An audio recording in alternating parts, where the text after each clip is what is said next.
Right after class, our principal announced over the PA system, "A serial killer is hiding on campus. Everyone must evacuate immediately." I laughed, thinking the school was staging a drill to toughen us up, so childish and cliched. But very soon, I stopped laughing. 2 hours have already passed since our principal, Mr. Burt, made that announcement over the PA system. The students around me act as if they didn't hear a thing, some roughhousing, others chatting away. We all know full well that this is just another one of Mr. Burt's little stunts. College students do nothing but attend class or lounge around in their dorms, so Mr. Burt occasionally invents emergencies to make us run laps. He's trying to trick us again. How ridiculous. As soon as I got my tray in the dining hall, a message popped up in our class group chat on Instagram. "Counselor Ms. Kathy at everyone, the school gates will close in 30 minutes. Please hurry and leave campus." Not even a minute had passed before replies flooded in. "Angus, so, does that mean we can skip our afternoon classes?" Ms. Kathy didn't respond. "Denny, don't worry, sir, I didn't build all this muscle for nothing.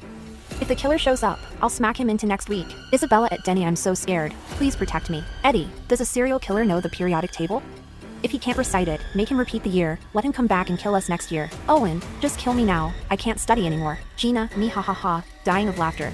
With our half-joking banter, Miss Kathy's warning was quickly buried. After lunch, just as I returned to the dorm, Miss Kathy sent another message. "Miss Kathy at everyone, the gates are now closed.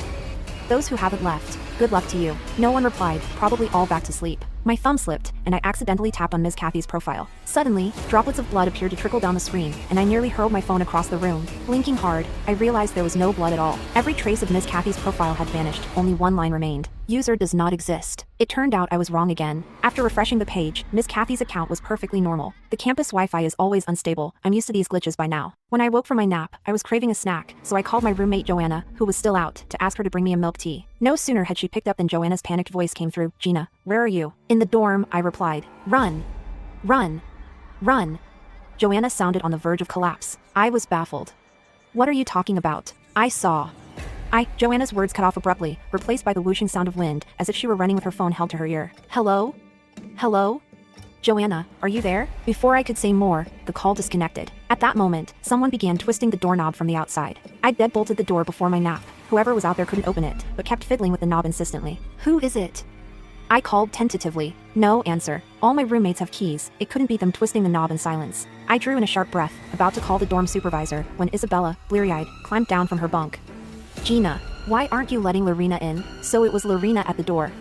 That explained everything. She goes silent when she's angry. She tossed her bag aside, her face dark. "I can't believe none of you came to let me in after I stood out there forever. If Joanna hadn't snatched my key, I wouldn't have bothered you." Hearing Joanna, I remembered my call. I asked Lorena, why didn't Joanna come back?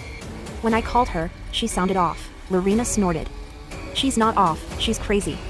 She stole my key and kept me from entering. She even said the killer is going to start murdering people in our dorm building tonight." Lorena said that as soon as Joanna received Miss Kathy's message at noon, she dragged her toward the school gates. Lorena refused, and amid their struggle, the gates shut. Joanna called her an idiot, but before leaving she snatched Lorena's key, claiming the killer was hiding in the dorm building and that she shouldn't go back. "She's definitely in on the school's prank."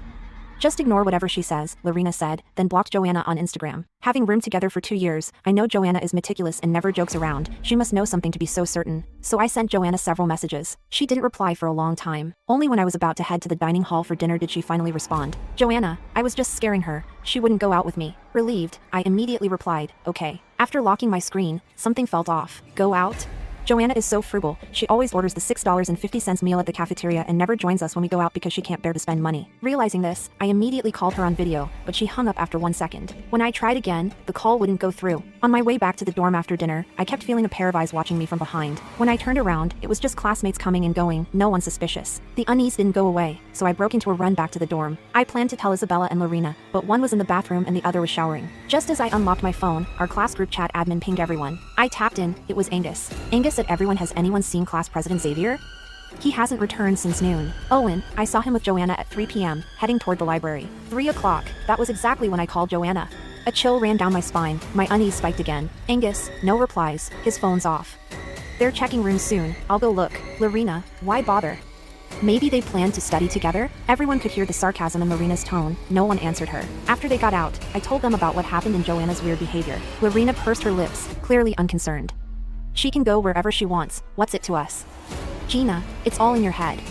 There's no killer. We stayed silent. Lorena has a bit of a princess complex. If anyone sided with Joanna, she'd blame us. But Joanna's my friend, so I decided to tell Miss Kathy that I couldn't reach her. When Kathy didn't reply, I went to shower first. When I came out, Isabella and Lorena were clutching each other in terror. Lorena was tearing at her hair, crying, "We can't dial 911. No signal. Emergency calls won't go through. What's wrong?" I asked, stepping forward. Isabella, trembling, pointed at her phone, her eyes vacant. Joanna, she's dead. I grabbed Isabella's phone. The screen was stuck on our class group chat. Scrolling up, the photo Angus posted nearly made me vomit my dinner. The victim was Joanna. Her limbs were gone without a trace. I could even see her pale bones. Her head had been severed and placed on her torso, and her bloodshot eyes stared straight at the camera. My heart pounded, my stomach churned. I flung the phone and bolted for the bathroom. The first thing I did after bursting out was deadbolt the dorm door, then shut the desk and cabinet against it. After confirming the balcony door was locked, I drew the curtains. Back in the group chat, it had erupted into chaos. How was everyone still posting without signal, Wi-Fi, or data? It made no sense. And why was it only Joanna who was killed, when she was with Xavier at the time? Angus, I was so scared I thought I'd die. You wouldn't believe me, so I went back and took another photo. Ugh, I need to vomit again. Eddie at Ms. Kathy, you haven't replied since noon. Can you come out and help us? I tapped Ms. Kathy's profile again. Sure enough, her account had vanished. User does not exist. Owen, it's confirmed, there really is a serial killer on campus. Have you heard? A few more bodies were found near the academic building. What do we do? Denny, yo, Owen, weren't you ready to die heroically before? What are you scared of? One killer against all of us. Breakdance crew Doris at Denny, the enemy is hidden. We are exposed. Do you even know which one is the killer?